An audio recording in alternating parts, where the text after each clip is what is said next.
Sekolah SMK Negeri 8 Purworejo.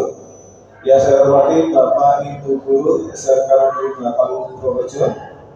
Puji syukur kepada Tuhan Yang Maha Esa yang telah memberikan banyak nikmatnya, sehingga pada kesempatan siang hari ini kita bisa berkumpul pada acara destinasi budaya positif di sekolah. Bapak Ibu yang saya hormati, terima kasih telah hadir di sela-sela kesibukan Bapak Ibu. Ada beberapa hal terkait dengan budaya positif yang harus kami sampaikan kepada Bapak Ibu. Ada 6 poin penting terkait budaya positif, yaitu pendekatan perubahan paradigma belajar, kemudian disiplin positif, budaya motivasi perilaku manusia, kebutuhan dasar, posisi kontrol restitusi, keyakinan kelas dan segitiga restitusi. 3 poin awal tadi sudah disampaikan oleh Bu Sutio, sehingga bagian saya mulai dari kebutuhan dasar manusia.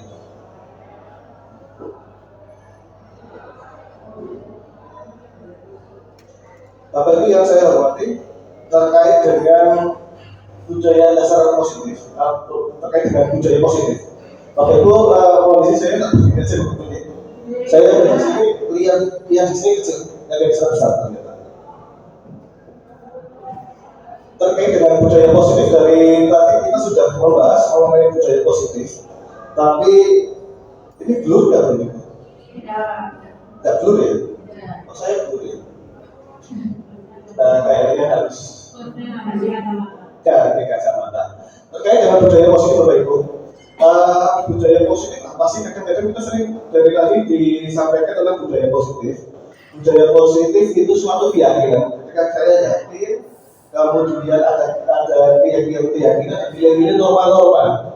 Kalau di masyarakat kita ada norma-norma, Bapak Ibu ya. Walaupun norma-norma di masyarakat semakin kesini semakin berubah. Kalau dulu ada perempuan malam-malam keluar rumah itu nggak boleh, sekarang sudah ada yang biasa. Nilai-nilai, keyakinan, kebiasaan di sekolah yang berpihak pada siswa. Tadi disampaikan oleh pembicara yang pertama, Bu Sutio, tentang menghamba pada murid, menghamba pada siswa.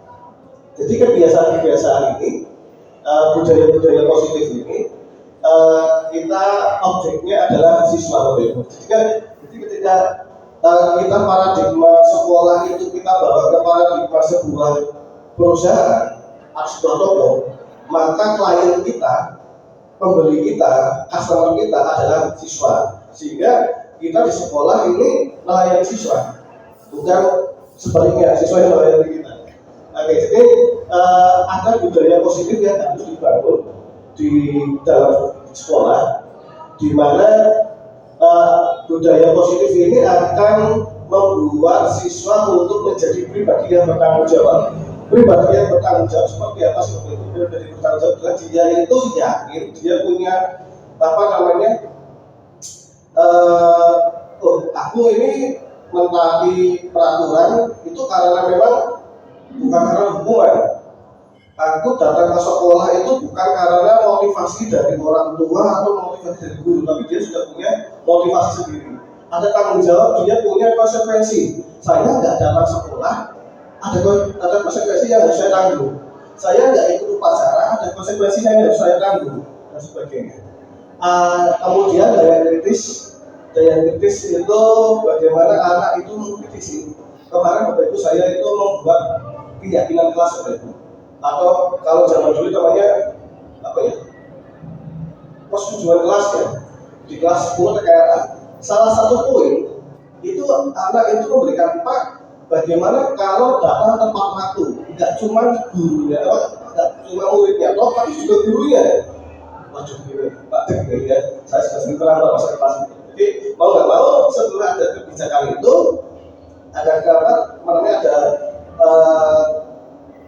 ada persetujuan kelas, mau nggak mau saya harus datang tepat waktu. Demikian juga nanti siswa datang tepat waktu juga. Kemudian hormat ini Bapak Ibu ketika Bapak Ibu lihat tadi film yang awal-awal tadi bagaimana hormatnya seorang siswa kepada guru. Zaman kita juga gitu loh ya. Zaman kita dulu sempat lomba-lomba bawain tasnya guru. Zaman kita dulu ya bawain tasnya guru. Kalau zaman sekarang kayaknya enggak. Kadang di zaman dulu kita kalau ketemu guru di luar sekolah takut, lebih baik enggak. Sama sekarang enggak beda lagi, malah kenal, bebas aja.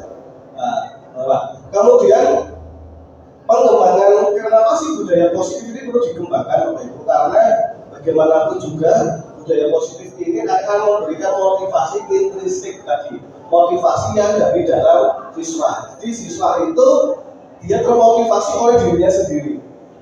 Kadang kan ada motivasi dari luar, kadang ketika kita di kelas kita kayak setengah memberikan pelajaran, setengah ceramah. Banyak ceramahnya diberikan pelajaran. Apalagi lihat kelakuan siswa yang tidak mengenakan, kita justru lebih banyak berceramah. Bapak itu karena motivasi siswa itu kebanyakan mungkin sebagian besar itu motivasinya dari luar. Dia ikut upacara karena takut nanti kalau nggak ikut dihukum. Dia ke sekolah karena orang tuanya minta dia untuk jadi apa misalnya dan sebagainya Pak Ibu. Kemudian kita kembali ke topik awal tentang kebutuhan dasar Bapak Ibu. Bapak Ibu, ternyata kita sebagai manusia ada 5 kebutuhan dasar manusia Bapak Ibu. Yang pertama itu kebutuhan untuk bertahan hidup. Mau nggak mau kita ingin bertahan hidup Bapak Ibu. Ketika kita musim COVID kemarin kita nggak boleh keluar, kerasa sekali.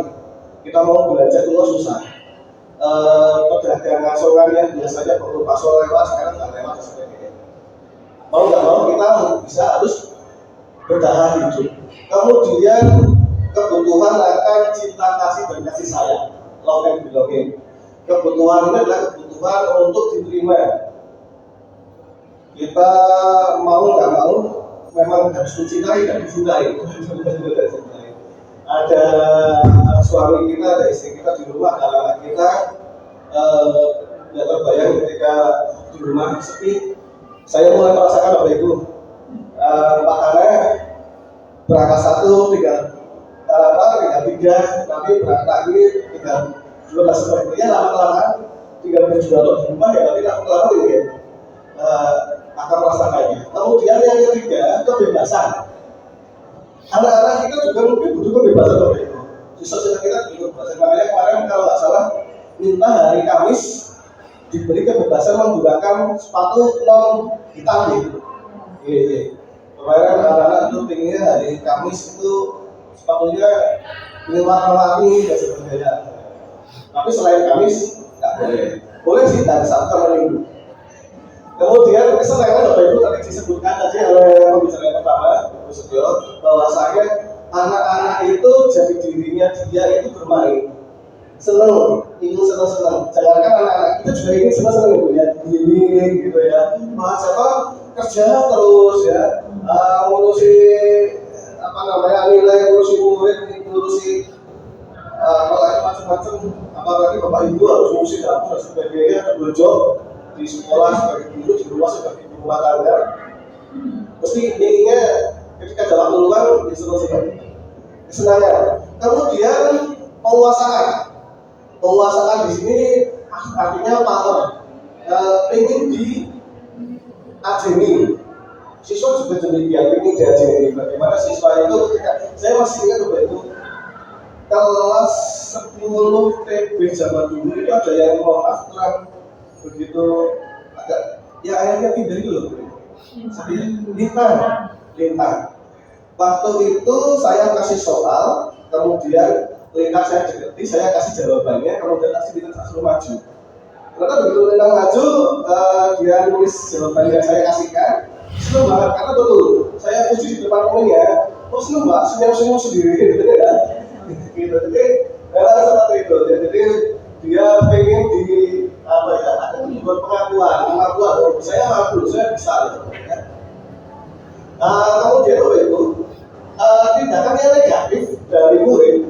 Jadi ketika ada siswa berbuat negatif, siswa tidak seperti itu. Mungkin itu bentuk kegagalan mereka dalam memenuhi 5 kebutuhan ini Bapak Ibu. ketika anak kok mungkin sering dibully sama temennya, akhirnya dia nyerang. Atau mungkin anak itu kurang kasih sayang, mungkin akhirnya dia nyerang dan sebagainya. Jadi anak ini gagal dalam memenuhi 5 hal tersebut sehingga dia akhirnya berperilaku kurang terpuji. Oke Bapak Ibu, untuk tema berikutnya ini adalah miskonsepsi kontrol Bapak Ibu. Kita beranggapan bahwasanya kita bisa mengkontrol siswa. Kamu harus gini, kamu harus gini, kamu nggak boleh ini, kamu nggak boleh itu. Persepsi kita seperti itu Bapak Ibu. Jadi persepsi kita tuh kayak kita pegang remote, karena kita kadang-kadang ke kiri, lurus, maju, mundur dan sebagainya. Ternyata tidak Bapak Ibu. Jadi bahwasanya ada kayak ilustrasi di sini, seolah-olah memang kita dulu itu sebagai pemegang kekuasaan, kita harus menyetir siswa. Padahal siswa tidak seperti itu juga Bapak Ibu.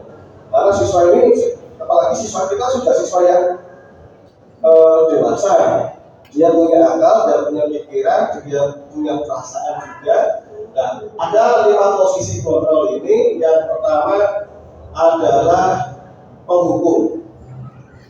Jadi kita itu sering menghukum siswa Bapak Ibu.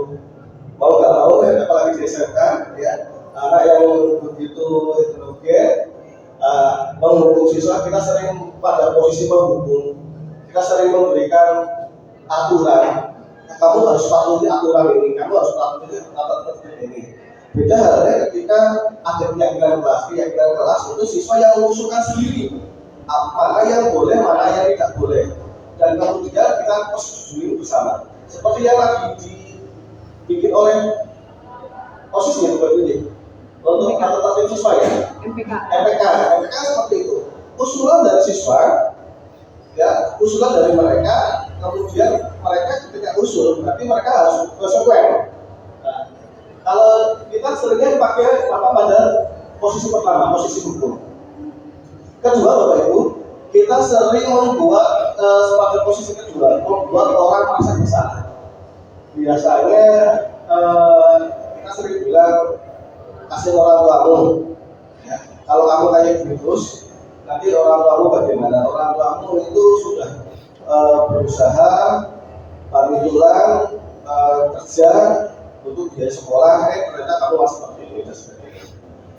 Kemudian yang lebih jauh itu terkadang kita sudah pada posisi sebagai teman, kita terlalu akrab juga dengan siswa. Jadi akan dulu memposisikan siswa itu sebagai teman, kadang kita bisa bicara seperti itu. Ingat tidak bantuan Bapak selama ini. Ingat tidak selama ini saya sudah Pak Guru kasih keringanan, ya, dan sebagainya. Ini kan posisi sebagai teman. Kemudian pelajaran Bapak Ibu, kita dulu sering pada posisi sebagai monitor atau mengawasi, kita pantau, kita ngawasi, ya. Tapi yang lebih baik adalah posisi ketika kita sebagai manajer Bapak Ibu. Apa itu manajer? Jadi ketika ada siswa bermasalah, kemudian kita itu harus minta anak itu punya konsekuensinya. Kamu sudah melanggar aturan, kamu sudah melanggar keyakinan kelas, kamu sudah melanggar aturan yang kamu sampaikan sendiri. Lalu konsekuensinya apa? Dia harus bertanggung jawab. Siswa tersebut harus bertanggung jawab terhadap perilaku yang sudah dia langgar dan aturan yang dia kasihkan. Kayak besok Bapak Ibu kita kan yang OSIS itu tadi aturan kita sebarkan ketika sudah disetujui. Nanti ketika ada siswa yang melanggar, dia harus bertanggung jawab memecahkan masalahnya. Nah, ini harus kita sebagai posisi kontrol. Oke Bapak Ibu, saya lihat Bapak Ibu masih banyak yang mengantuk ya. Bapak Ibu nanti setelah ini kita coffee dulu, kemudian nanti kembali lagi kurang lebih 15 menit lagi di Bapak Ibu ya. Iya. Baik, terima kasih. Nanti kita sambung ke materi berikutnya. Mohon maaf atas banyak kesalahannya. Assalamualaikum warahmatullahi wabarakatuh.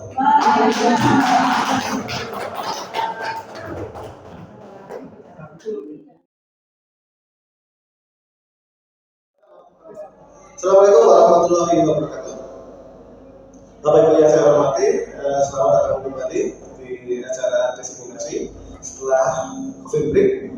Mohon maaf Bapak Ibu, kamera saya taruh di depan ya, karena tadi setelah saya taruh di belakang ternyata suaranya kurang begitu masuk, mungkin agak sedikit menutupi pandangan Bapak Ibu. Bapak Ibu, saya refresh kembali tentang posisi kontrol yang tadi sebelum break coffee break kita bahas. Ada 5 posisi kontrol guru. Biasanya kita seringnya justru di nomor 1 Bapak Ibu. Saya pribadi dulu sebelum mengikuti kegiatan guru penggerak, saya kebanyakan justru memang di nomor 1. Itu posisi sebagai penghukum, di mana memang saya pun dulu oleh guru saya juga seperti itu. Jadi sering dihukum dulu Bapak Ibu. Ya, kalau yang nakal mungkin melanggar aturan, kita dulu sering di stop di depan kelas, kita berdiri kemudian kaki diangkat, tangan di telinga ya. Itu sering sekali dilakukan oleh guru kita. Jadi posisi guru pada saat itu berarti posisinya sebagai penghukum. Kemudian posisi sebagai pembuat orang bersalah.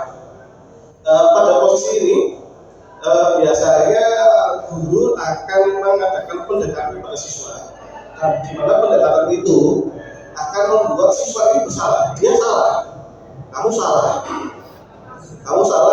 kamu ya harus seperti ini dan sebagainya.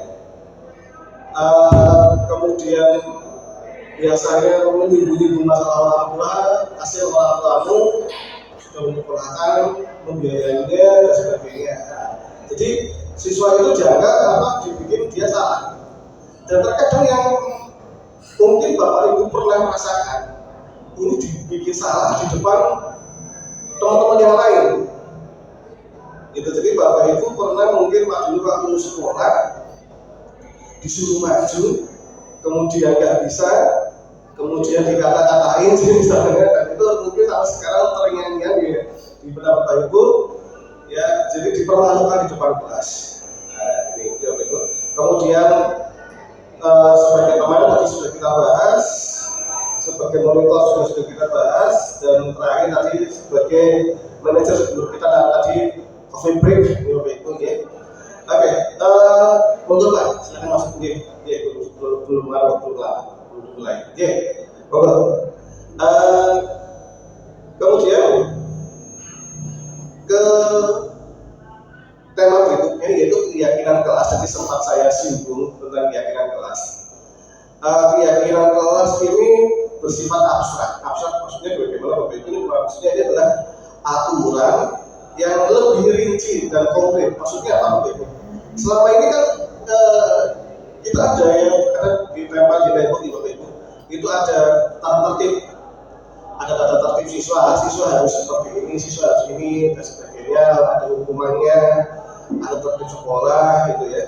Nah, kalau ini keyakinan kelas, apa sih bedanya keyakinan kelas? Kalau keyakinan kelas atau kalau dulu itu kontrak kelas lah, kontrak mengajar gitu ya. Keyakinan kelas ini disusun bareng-bareng Bapak Ibu. Jadi kemarin sudah saya praktekkan di kelas TKA Bapak Ibu. TKRB, TKRC juga sudah. Bagaimana saya TKRA itu saya kasih kertas yang bisa nempel apa namanya? Not ya. Kasih yang bisa nempel itu, kemudian saya serahkan ke siswa, kemudian mereka suruh menulis keyakinan kelas apa yang harus diterapkan, hal-hal positif apa yang harus diterapkan. Kemudian setelah mereka tulis, saya suruh maju menempel di whiteboard, kemudian saya pisah-pisah. Ada memang ada yang out of topic, ada yang apa namanya di luar topik. Ya. Ada siswa nulis seperti itu. Sekolah elit, lapangan sulit gitu. Itu kan bukan ranah di pembelajaran di kelas. Ada juga beberapa yang bagus, misalnya nggak boleh buang sampah. Tapi ada juga yang di situ ada anak menulis tertib waktu masuk ke kelas, termasuk juga guru. Jadi mau nggak mau setelah bikin keyakinan kelas itu, maka saya yang mengajar di kelas itu, saya mau nggak mau saya harus masuk ke dalam aturan kelas yang dibikin. Saya harus masuk tepat waktu. Bapak Ibu, yang kedua, keyakinan kelas ini berupa pernyataan-pernyataan universal, hal-hal yang universal, hal-hal yang terkait dengan aktivitas di kelas, ya, di luar ya, kayak tadi masalah lapangan olahraga dan sebagainya. Kemudian yang ketiga, Bapak Ibu, pernyataan keyakinan kelas ini senantiasa dibuat dalam bentuk positif, hal-hal yang positif. Memang sih ada ya kemarin beberapa anak yang menulisnya negatif, misalnya diperbolehkan tidur di kelas, nah, itu kan hal yang negatif. Tetap saja saya ditaruh di whiteboard itu, cuma saya pilah-pilah, begitu Bapak Ibu. Hal yang positif, keyakinan kelas hendaknya tidak terlalu banyak. Kemarin di kelas 10A itu keyakinan kelas cuma 10, tidak terlalu banyak. Karena apa? Karena kalau sudah banyak itu jadi lupa, Bapak Ibu. Lupa, sudah diingat ya. Dan nanti saya minta untuk bikin Instagram kelas, di mana di Instagram kelas di video tersebut siswa memposting keyakinan kelasnya. Selain di ruang kelasnya, saya kemarin sudah kasih kertas manila kepada siswa untuk ditulis kembali keyakinan kelas yang sudah disepakati. Kemudian nanti ditandatangani oleh saya sebagai guru, dan juga nanti ada ketua kelas yang juga tanda tangan mewakili teman-teman yang lain bahwa kita sepakat, kita setuju. Yang keempat, keyakinan kelas sebaiknya sesuai sesuatu yang dapat diterapkan di lingkungan tersebut. Jadi nggak neko-neko. Kemarin keyakinan kelas ya, bagaimana cara tentang HP. Ketika guru mengajar, apakah siswa boleh pegang HP dan sebagainya. Apakah ketika pelajaran itu tidak membutuhkan HP. Misalnya butuh konsentrasi dulu, HP kita harus depan kelas dan sebagainya, depan meja guru. Kemarin sudah kita buatkan keyakinan kelas. Kemudian keyakinan kelas sesuatu yang dapat diterapkan, yaitu nomor 5, semua siswa kelas hendaknya ikut berkontribusi. Jadi semua siswa kemarin, sebelumnya saya minta keyakinan kelas itu anak berpendapat, karena anak unjuk jari, ya. Anak angkat tangan kemudian menyampaikan pendapat. Ternyata nggak efektif. Nggak efektifnya kenapa? Banyak anak yang mampu menyampaikan pendapat, banyak anak yang takut dihuru gitu sama temennya, ya. Karena apa? Kemarin di kelas TKRA itu ada beberapa anak, sekitar 5 atau 6 anak yang keyakinan kelas itu ditulis tidak boleh pacaran di kelas. Nah itu dia di kelas 10 TKRA gitu. Ya iya, mau nggak mau karena itu keyakinan kelas, mau nggak mau ya harus ditaati, ya. Nah, jadi kemarin untuk keyakinan kelas ini saya pakai kertas yang saya bagikan, sticky note namanya. Saya pakai sticky note, saya bagikan ke siswa, semua siswa saya bagikan. Kebetulan hari ini itu ada beberapa siswa memang yang izin nggak masuk karena ada acara OSIS, ya.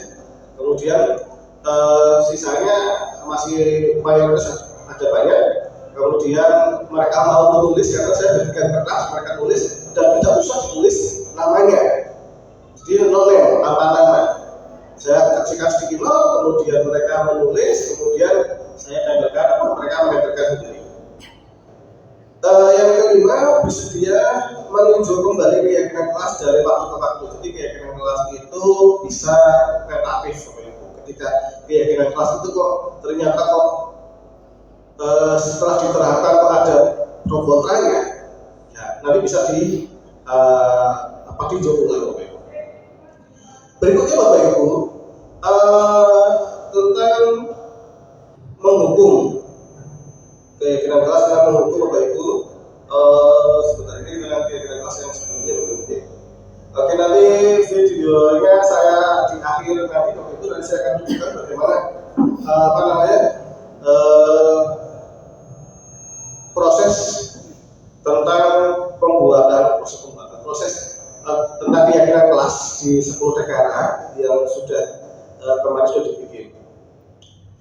Kemudian untuk tema berikutnya tentang segitiga restitusi Bapak Ibu. Alhamdulillah kemarin setelah mendapatkan teori ini, materi ini, saya sama Bu Setio mencoba untuk mempraktekkan tentang segitiga restitusi.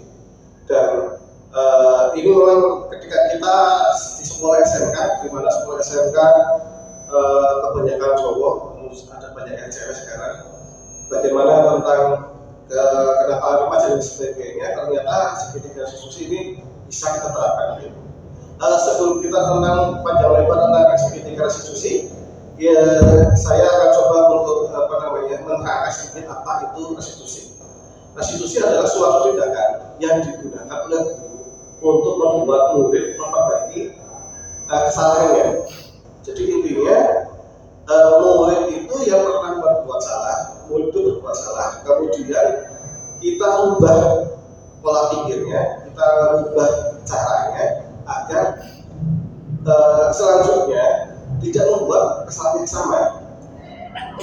Ini seperti itu. Jadi murid bisa memperbaiki kesalahan mereka dengan cara mereka sendiri.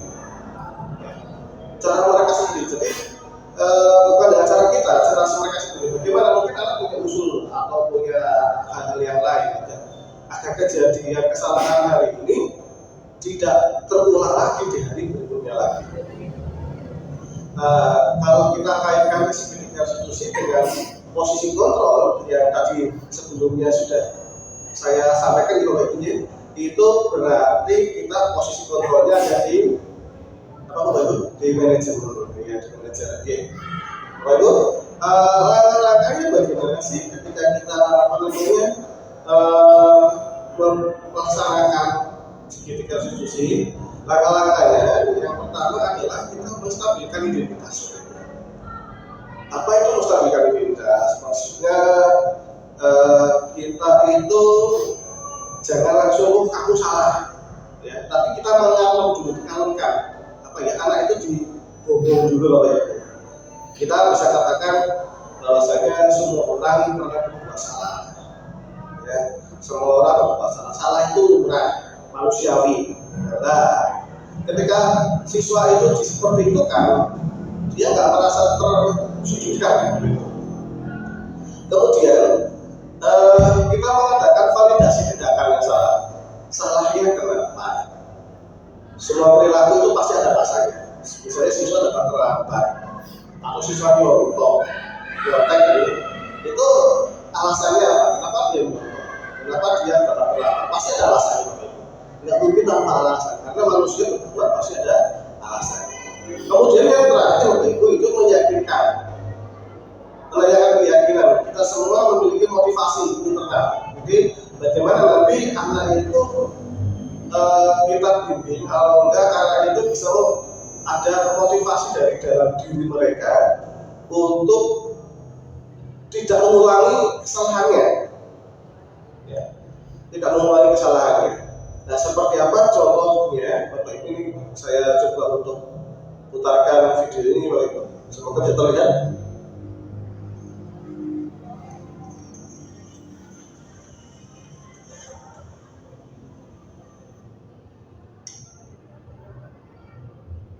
Pada kasus ini, sebentar dulu ya.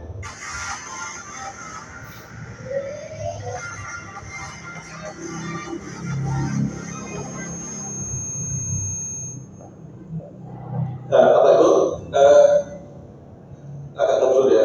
Di sini ketika guru sudah memberikan ulangan, saya sudah memberikan ulangan harian, itu ada seorang siswa yang dia nyontek, ada siswa yang nyontek. Jadi ada siswa yang nyontek, saya tahu dia nyontek, tapi saya biarkan dulu. Saya tegur, kemudian saya tunggu ketika mengumpulkan hasilnya. Ketika mengumpulkan hasilnya, saya bilang ke anak tersebut, nanti tolong temui saya di ruang perpustakaan. Kenapa saya pilih ruang perpustakaan? Karena di ruang perpustakaan lebih private, lebih sepi, tidak ada banyak siswa biasanya, kemudian tidak ada banyak guru. Kalau di ruang guru nanti kasihan siswanya karena dilihat oleh banyak guru. Jadi seperti itu.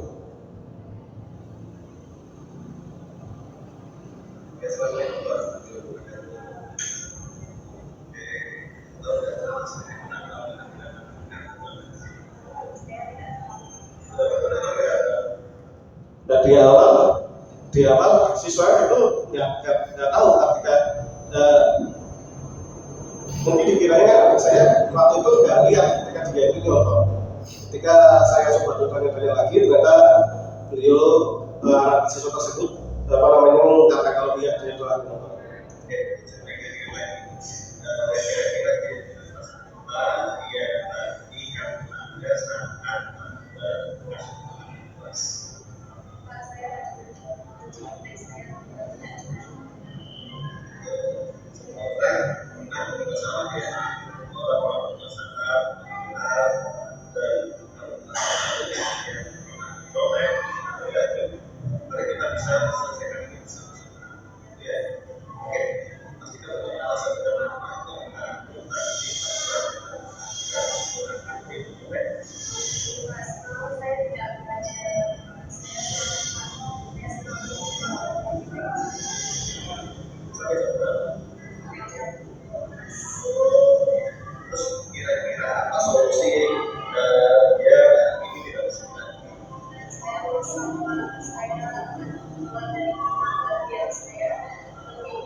Baik, itu kasus pertama Bapak Ibu tentang segitiga diskusi yang sudah saya terapkan Bapak Ibu.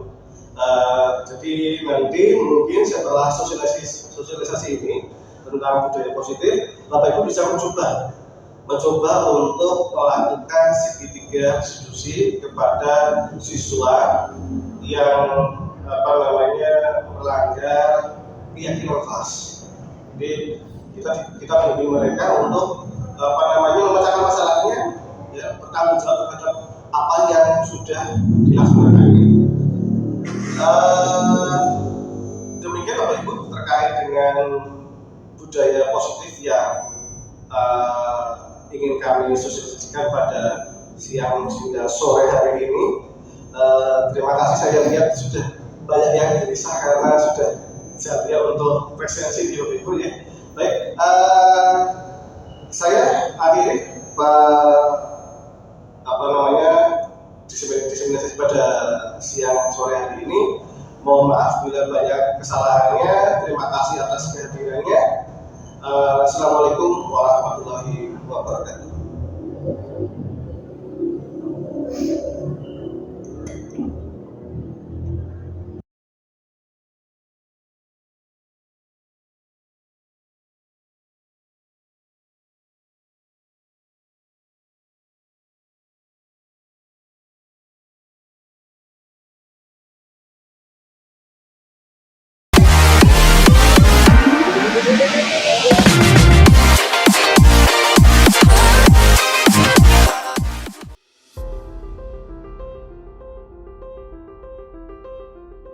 Oke, assalamualaikum warahmatullahi wabarakatuh. Waalaikumsalam. Oke, kamu tahu nggak alasannya kenapa Pak Akbar manggil kamu datang ke sini? Saya tidak tahu, Pak. Loh, kenapa nggak tahu? Oke, coba ingat-ingat lagi. Kira-kira keyakinan kelas apa yang tadi kamu langgar saat Pak Akbar kasih ulangan di kelas? Bapak saya tadi mencontek saya berbuat tidak jujur. Gitu. Semua orang pernah berbuat salah ya. Semua orang pernah berbuat salah, berbuat khilaf, dan kamu bukan satu-satunya yang pernah mencontek, gitu ya. Dan mari kita bisa selesaikan ini bersama-sama, gitu ya. Oke, pasti kamu punya alasan kenapa kok kamu tadi pas pelajaran ada pas ulangan tadi mencontek. Ini Pak, semalam saya tidak belajar, Pak. Saya salah, Pak. Saya semalam mabar Mobile Legends Sampai jam berapa? sampai jam 12. Oh iya. Terus kira-kira apa solusi biar hal ini tidak terjadi lagi? Dan saya menyesal, Pak. Saya akan keluar dari grup mabar biar saya lebih konsentrasi belajar, dan saya mohon diberi kesempatan untuk ulangan sekali lagi, Pak. Oke, Pak Akbar ada gitu ya, keputusan yang sangat bagus, dan Pak Akbar dukung. Tidak usah ikut grup yang macam-macam lah, yang tidak bagus buat kamu, yang malah merugikan kamu ya. Oke, untuk ulangan susulan nanti besok aja ya. Besok setelah pelajaran selesai, silakan temui Pak Akbar di ruang Pak Akbar ya. Nanti malam belajar, tapi ya. Iya. Oke, baik. Saya hargai usaha kamu. Sekarang silakan ke sekolah, ke kelas ya, masuk ke kelas. Terima kasih, Pak. Yuk, mari. Assalamualaikum warahmatullahi wabarakatuh. Perkenalkan, nama saya Sylvia Aura Pratili dari kelas 10 TSNA. Saya senang dengan cara Pak Akbar dalam memberikan nasihat. Saya tadi saat pelajarannya Pak Akbar mencontek, tapi Pak Akbar tidak menegur saya atau memarahi saya di depan teman-teman saya. Pak Akbar juga meminta saya untuk menemuinya setelah pelajaran di ruangan perpustakaan, bukan di ruang guru. Jadi saya juga tidak merasa dipermalukan di hadapan guru-guru yang lain. Saya salah, tapi Pak Akbar tidak memarahi saya. Saya malah dibimbing untuk mencari solusi agar ke depan hal ini tidak terjadi lagi. Terima kasih. Wassalamualaikum warahmatullahi wabarakatuh.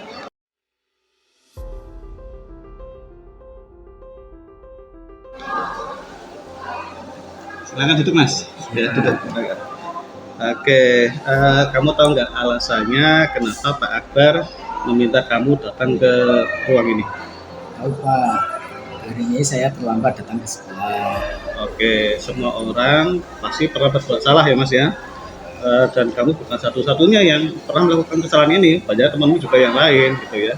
Tapi kita bisa menyelesaikan hal ini bersama-sama. Ya Pak. Oke, sekarang coba kamu ingat-ingat keyakinan kelas apa yang telah kamu langgar? Mendisiplinkan diri datang tepat waktu ke sekolah Pak. Oke, kamu pasti punya alasan kenapa kok kamu datangnya terlambat. Sebetulnya saya sudah bangun pagi Pak, dan berangkat dari rumah juga masih pagi. Cuma di jalan motor saya mogok. Oh gitu. Malum Pak, motor tua masih pakai plat pinang, jadi suka rewel. Oke. Akhirnya saya coba perbaiki sendiri dan bisa nyala, tapi saya jadi terlambat ke sekolah Pak. Oke, terus kira-kira nih, udah tahu nih motormu sering mogok, sering jadi sedikit terlambat ya. Oke, sedikit terlambat tuh karena tadi sebenarnya motornya mogok ya. Oke, terus solusinya apa ini kira-kira? Harus saya bawa ke bengkel Pak, karena saya kan anak tetap pesan. Oh iya, ada perusahaan. Jadi pengetahuan tentang dunia otomotif masih kurang tahu lah Pak. Oh, oke. Lah, kenapa kok tidak kamu bawa saja ke bengkel tenis sepeda motor sekolah kita kan punya bengkel itu. Iya Pak. Pak saya malah tidak kepikiran. Nah gitu ya, kamu bisa bawa ke sana, nanti malah bisa ikut belajar di sana gitu. Jadi biar kedepannya ketika motor kamu mogok, kamu bisa memperbaiki lagi kan gitu. Iya. Terima kasih Pak. Oke. Ini sekarang balik lagi ke kelas ya. Oke, dan ulangi lagi ya. Ya, mari. Assalamualaikum warahmatullahi wabarakatuh. Izin memperkenalkan diri. Nama saya Iqbal Mughafar. Jujur, awalnya saya tadi takut kalau saya bakalan dimarahi oleh Pak Akbar karena saya datang terlambat. Ternyata malah diajak ngobrol dan dikasih solusi. Saya salah karena telah melanggar keyakinan kelas dan berjanji tidak akan mengulangi lagi. Terima kasih. Wassalamualaikum warahmatullahi wabarakatuh.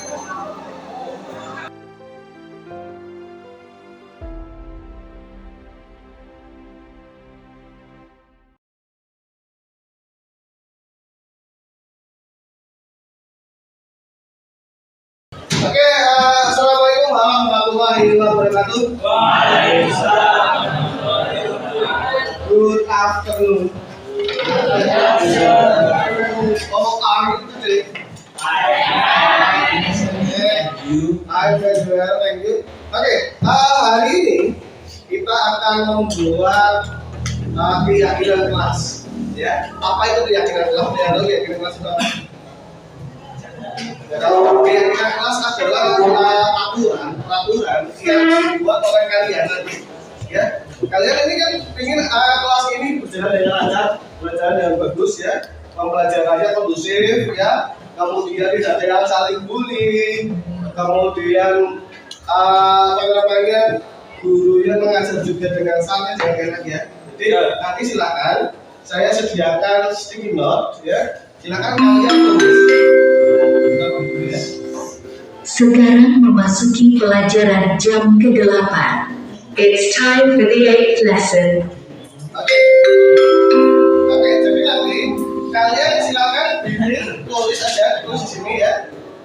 Kira-kira aturan apa yang harus diterapkan di kelas ini ya. Aturan ini kalian tulis di sini ya, kemudian nanti kita kumpulkan di whiteboard ya. Dan setelah itu kita tulis di kertas manila ini. Oke ya, kertas manila ini kita tulis oleh ketua kelasnya, kelas itu sama saya. Ya, keyakinan kelas ini harus kita taati ya. Jadi aturan buat kalian dan ditaati sendiri oleh kalian. Oke ya, setuju ya. Oke. Saya bagikan pilotnya, silakan ditulis keyakinan kelas apa yang ingin diterapkan di kelas ini. Biar bagian batas betul ya. Oke, mas.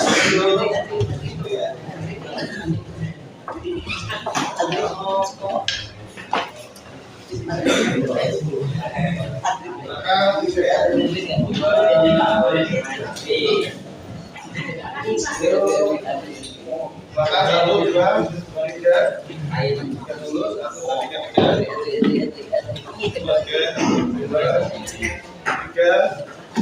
Oke, silakan tulis keyakinan kelas, nggak usah pakai namamu. Kurang apa kayaknya? Namanya harus ditulis.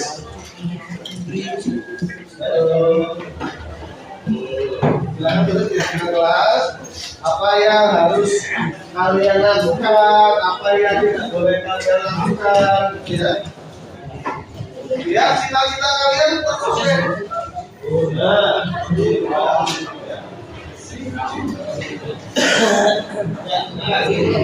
Silakan tulis keyakinan kelas apa saja yang harus kalian laksanakan kelas ini. Ya, kalian kan sudah cita-cita loh.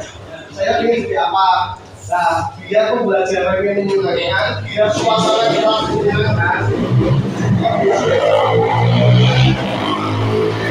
Biar kondusif, kira-kira kamu buat jatuhan ya, biar kayak tadi dulu. Wah, ya biar kayak tadi banyak yang berdua, ada setelah belajarnya ya. Ya, silakan tulis keyakinan kelas apa? Nggak usah pakai nama, tulis aja. Ya. Apakah harus datang tepat waktu, baik gurunya maupun muridnya? Ya, apa tidak boleh saling membuli? Apa harus saling tolong-menolong sama teman? Dan yang baik lagi ya, saling contoh sama gitu ya. Ataukah saling memberikan hal-hal yang positif lah ya. Pokoknya hal-hal yang positif. Ya, silakan ditulis sudah. Kalau sudah silakan tempel di Whiteboard, tempel di whiteboard. Ya silakan, tempel di whiteboard. Ya sudah, tempel di whiteboard. Ya pakai, nggak usah. Ya tunggu. Ya. Nama kalian dirahasiakan. Nama kalian dirahasiakan. Tidak ada.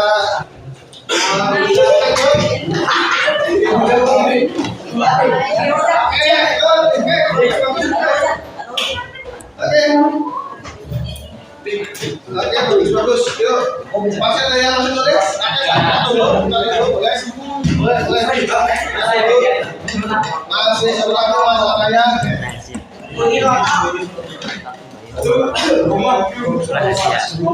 Oke, ada banyak siswa yang masuk ya.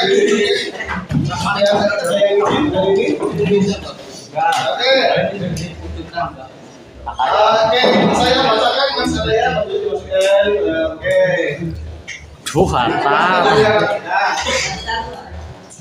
Saya bacakan satu-satu, kita nanti pilah-pilah ya. Oke, saya ambil aja. Tidak boleh bermain HP saat jam pelajaran. Oke, jadi HP ya, bukan HP. Tapi terhadap aturan yang berlaku HP. Halo, jangan sama-sama, nggak boleh sama-sama ya.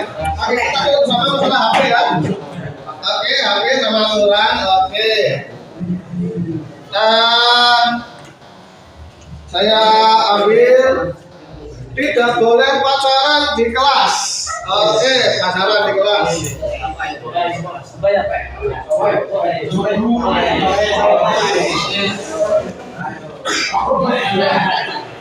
Tidak boleh pacaran di kelas. Ada lagi dua.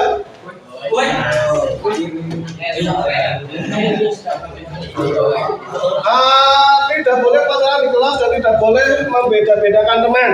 Orang lebih yang bersama.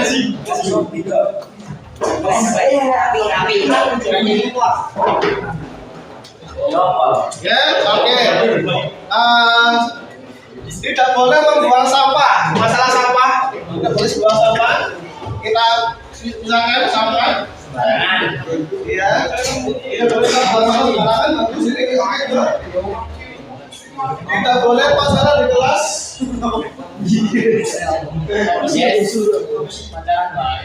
Tidak boleh bermain HP saat jam pelajaran. Bila melanggar harus memberikan permen ke kelas. Ya, kalau nggak usah menebak ini siapa. Apa besok ya? Oke. Tidak boleh tidur di kelas. Oke, tidur di kelas.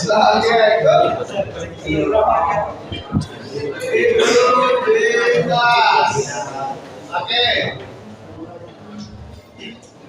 Acak harus datang tepat waktu minimal ditulis sebelum bel masuk tepat waktu ya. Oke.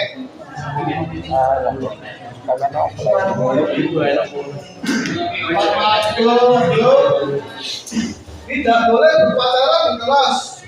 Guru yang taat, tidak boleh masuk kelas. Oke. Ini dua hal ya. Kosong terus. Oke, mungkin kesini dulu ya. Oke. Tambah fasilitas yang lebih baik. Bukan lapangan sulit.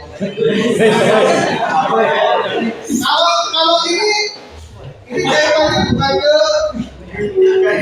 ini, bukan apa namanya? Saya sekolah, Sarpas ya. Mohon maaf, ini out of topic ya. Ini out of topic. OTT itu out of topic. Out of topic di luar ini. Jangan membuli. Jangan membuang sampah. Permen di laci. Oke, sampah. Oke, sampah. Oke. Tidak usah mengumpulkan HP. Tidak boleh. Tidak boleh mengutil. Boleh. Tidak boleh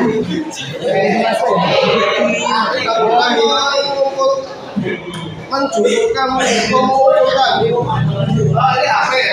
Ini yang tidak mau dikumpulkan. Oke. Saya ambil lagi. Datang tepat waktu, tidak menggunakan HP saat pembelajaran tidak boleh tidur di kelas. Waduh, ini antara ini saja lah, kelas saja ya. Oke, Mas ya, mohon maaf ini 3 tapi masuk semua ini ya. Oke. Boleh tidur di kelas asal tidak mengganggu yang lain. Ini tapi mungkin tidur di kelas mungkin lebih baik tidurnya di rumah saja. Iya boleh. Memakai atribut kata Facebook.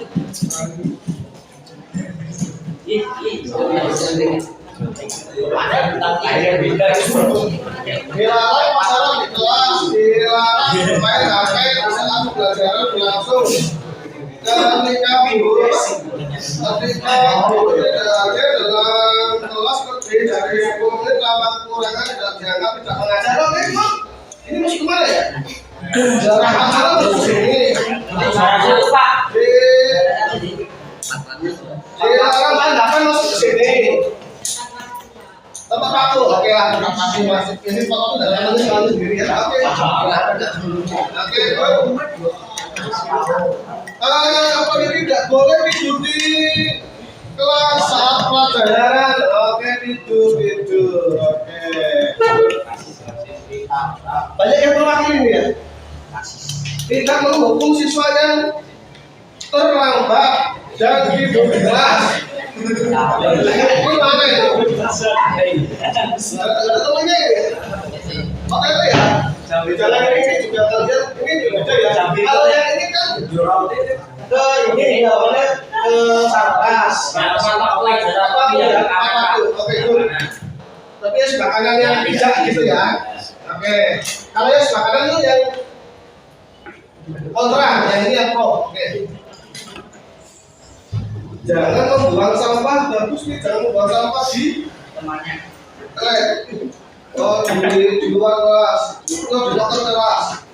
Loker, oh, di maksud di ini mungkin ya, laci mungkin dia masuk laci. Iya. Oke, membayar uang kas, membayar uang kas tepat waktu.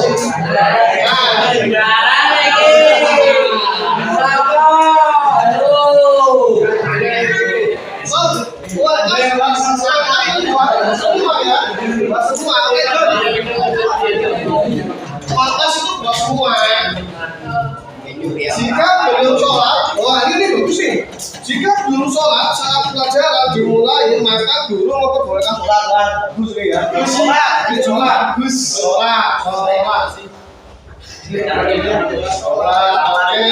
bagus lah. Guru terlambat dilarang masuk. Nah, tepat waktu ini.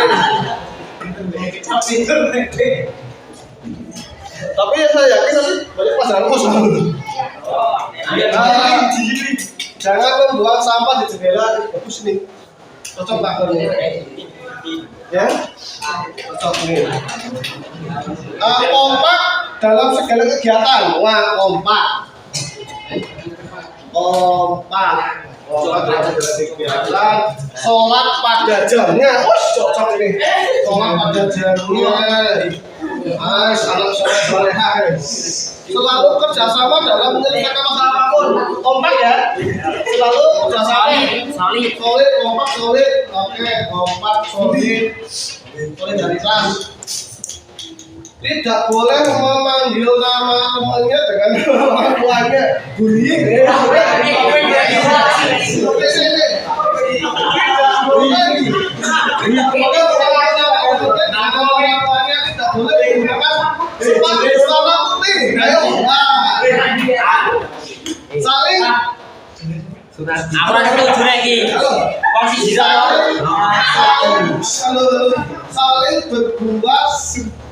Saling berbaur, dengan satu sama lainnya dan tidak boleh membuli. Ini kan bullying ya, bullying. Murid dan guru datang tepat waktu. Jika telat, tunggu di jam berikutnya. Guru maupun murid, oke. Ini tepat waktu ya. Kecuali mungkin ada pemberitahuan ya. Oke, sudah semua kayaknya. Halo. Oke, oke, Mas. Setelah dikumpulkan, kita punya satu atau topik, karena ini masalahnya kaitannya dengan satu kelas ya, karena masalahnya dengan kelas ini ya. Oke, setuju ya? Kalau topik itu satu, masalah soal ada dua. Terus ini soal takut, sampah ada 1, 2, 3, 4, ada 4, kemudian ada 1. Kekompakan ada 2, ada 1, kas 1, itu jelas 1, 2, 3. Lalu, tapi ada satu temanmu yang kontra, minta tidur di kelas. Oke, kalau diambil suara terbanyak, kira-kira menangnya mana? Tidur di kelas. Nah, menangnya tidak boleh tidur di kelas, ya. Oke, demikian juga HP. HP bagaimanapun HP juga. Ketika dulu lagi ngajar, ketika dulu lagi ngajar, HP kamu pegang, itu pasti mengganggu. Kecuali pas pembelajaran itu menggunakan HP. Kayak nanti kita menggunakan HP, boleh pakai HP. Oke ya, jadi ya, masalah HP, masalah tepat waktu. Oke, tepat waktu baik bagi siswa maupun bagi guru. Ya, oke, good. Oke, kemudian masalah pelajaran di kelas tidak boleh pelajaran di kelas. Gitu ya. Oke, halo. Ini dari kalian dan nanti ditaati juga oleh kalian. Nah, bagaimana caranya kita nanti di sini yang dengan kelas, ya, yang bisa menulis kita gambar, ya, silakan digambar, ditulis. Keyakinan kelas ini ditulis ulang di sini, ya, poin-poinnya ditulis ulang. Poinnya ditulis ulang, kemudian nanti ditandatangani oleh guru dan guru saya tadi di sini ya, sama ketua kelas. Oke ya, kemudian nanti kita tempel di kelas ya, biar kita selalu ingat keyakinan kelas kita seperti itu. Oke ya, deal ya. Oke deal. Oke, nanti kita mulai menulisnya. Kira-kira siapa yang mau bertugas menulis? Barang-barang boleh digarap orang aja. Kita mas bisa? Oke. Pakai spidol boleh pakai paper atau spidol? Oke ya. Jadi keyakinan kelas 10 PKR. Oke. Mungkin itu yang bisa kita sampaikan untuk hari ini. Selama untuk menulis dan menggambarnya. Ya nanti saya tanda tangan. Oke, terima kasih. Keyakinan kelas sudah selesai kita bikin. Ya, mau nggak mau? Aku mulai hari ini.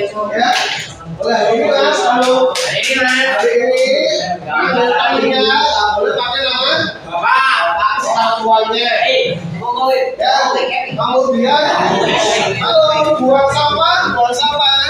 Ya, jadi orang gitu ya, HP gitu ya, pacaran, kas yang belum membayar kas, nah itu belum membayar, tepat waktu, pakai gold, nah ini pandangan kasih contoh, ya, oke, terima kasih semuanya, ya, oke,